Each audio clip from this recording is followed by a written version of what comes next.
జీవిత లక్ష్యం ఏమిటి? ఆ లక్ష్య ప్రాప్తి కొరకు మనలో తపన ఉండాలి. తపన లేకుండా ఈశ్వర ప్రాప్తి ఎన్నటికీ జరగదు. सुबह का जब ध्यान हम करते हैं तो उन उसकी तैयारी रात से ही शुरू हो जाती है। ఉదయం మనం చేసే ధ్యానం కొరకు రాత్రి నుండి సిద్ధమవుతాం. యోగ నిద్రలో పడుకుంటాం. యోగ నిద్ర అంటే ఏమిటి? అది మనం ముందు నేర్చుకోవాలి.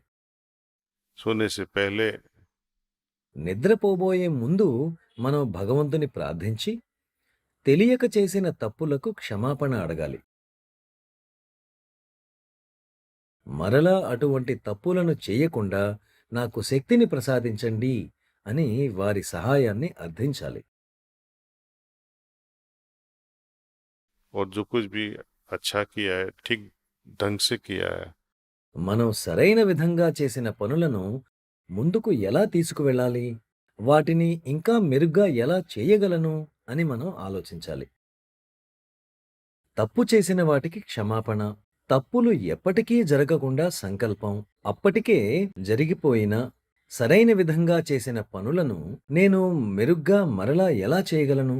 ఈ విషయాలన్నీ మనం అంతరంగంలో ఆ పరమాత్మతో సంభాషిస్తాం.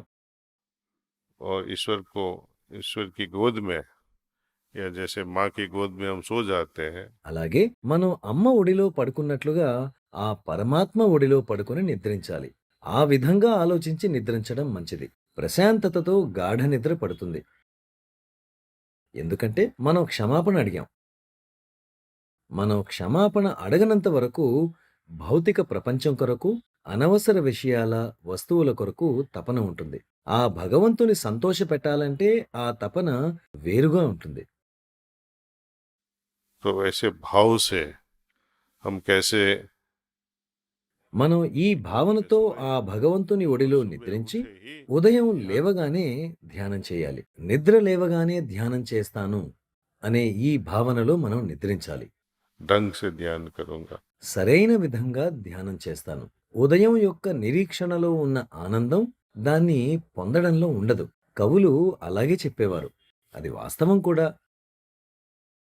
सुबह के ध्यान के लिए जो तड़प या तैयारी होती है ఉదయం ధ్యానం కోసం మనం సంసిద్ధులమైనప్పుడు ఈశ్వరమయంగా నిద్రించి ఉదయాన్నే ధ్యానం ప్రారంభిస్తాం. ప్రార్థన పూర్తవగానే ధ్యానం ప్రారంభించి ధ్యానంలో మునిగిపోతాం. మన గురు మహారాజ్ గారి అనుగ్రహం వలన మనకు ప్రాణాహుతి లభిస్తుంది.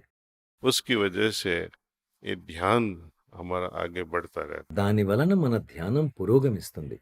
ఈ అనుభూతులు ప్రతిసారి ప్రతిరోజు వేరువేరుగా ఉంటాయి. మీ అనుభవాలను డైరీలో పొందుపరచటం ఎంతో ముఖ్యం.